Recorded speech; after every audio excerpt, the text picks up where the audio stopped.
Nous avons sur Saint-Denis des chiffres sur la délinquance qui sont bons puisque nous avons, selon la police nationale, 20 points d'écart en moins avec le taux de criminalité moyen national. Le taux de criminalité moyen national est de 53 pour 1000 habitants.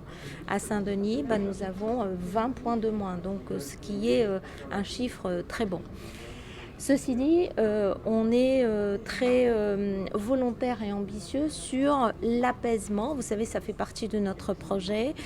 Apaiser, c'est les jardins, c'est tout ce que je dis et ce qu'on fait depuis cette année.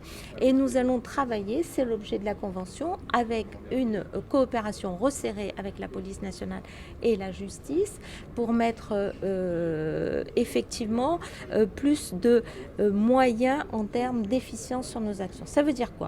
Ça veut dire que par exemple, dans l'hyperproximité, puisque c'est l'axe de notre projet, autour des collèges, nous avons fait une action avec des médiateurs devant les collèges. Je prends Moufia par exemple.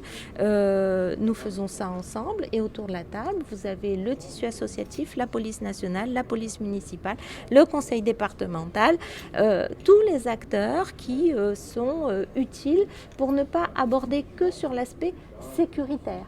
Donc il y a la sécurité et il y a la prévention. C'est ensemble que nous travaillons sur la prévention.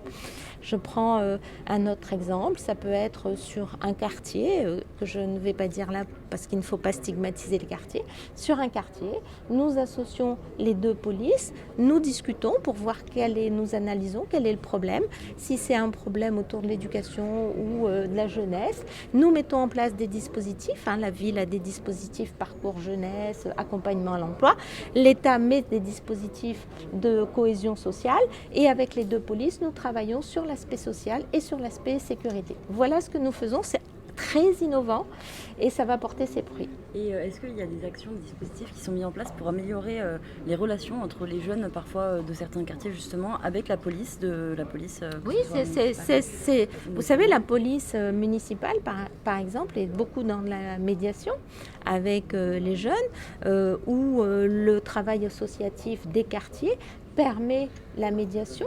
Nous avons l'Académie des Camélias, par exemple, qui est un grand lieu de médiation qui apaise les choses et qui permettent que les jeunes puissent venir, travailler, se faire entendre, construire, trouver leur voie. On travaille avec Pôle emploi, on travaille avec différentes associations pour proposer du sport, de la culture. Cette académie est un espace extraordinaire que si ça réussit, nous espérons que nous pourrions le faire dans d'autres quartiers.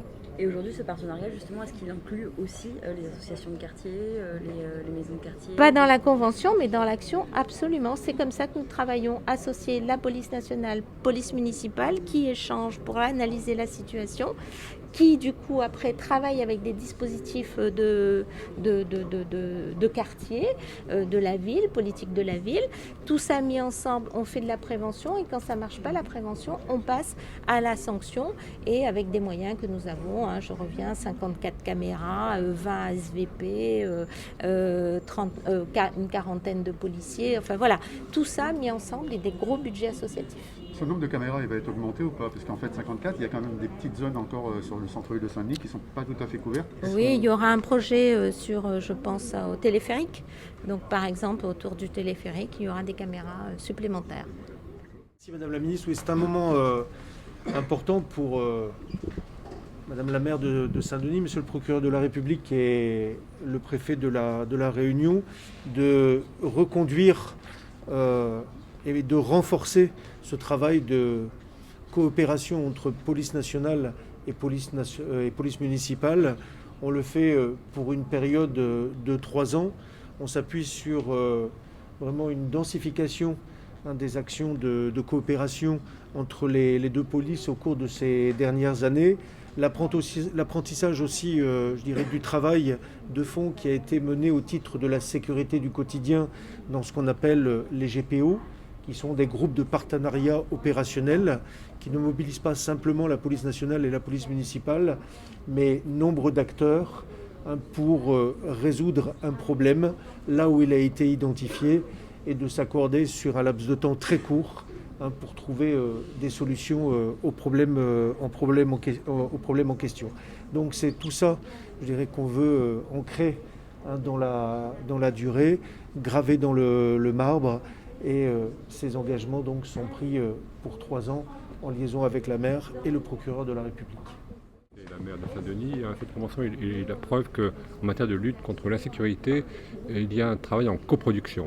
Certes, l'État et l'autorité judiciaire ont une compétence propre, mais les maires ont des rôles croissants en matière effectivement de prévention, de détection des phénomènes d'insécurité. La police municipale à Saint-Denis joue un rôle très important. La maire rappelait effectivement le taux de criminalité à Saint-Denis, qui est la plus grande ville d'outre-mer, avec des problèmes sociaux. On pourrait craindre qu'avec de tels indicateurs, on se retrouve dans ce qu'on trouve dans des grandes villes et métropoles avec beaucoup de délinquants. Ce n'est pas le cas à Saint-Denis. Alors, c'est un travail depuis de nombreuses années. Le partenariat se renforce, notamment à travers ce travail au quotidien avec la police, entre la police nationale et municipale. On les voit tous les jours dans les rues, effectivement, aller au contact des habitants de Saint-Denis. La maire rappelait que tout est fait pour que l'espace public soit un espace de liberté, un espace aussi de totale sécurité. Et effectivement, encore une fois, l'autorité judiciaire, par ma bouche, se réjouit que ce partenariat, aujourd'hui, non seulement se poursuit, mais progresse notablement dans son efficacité.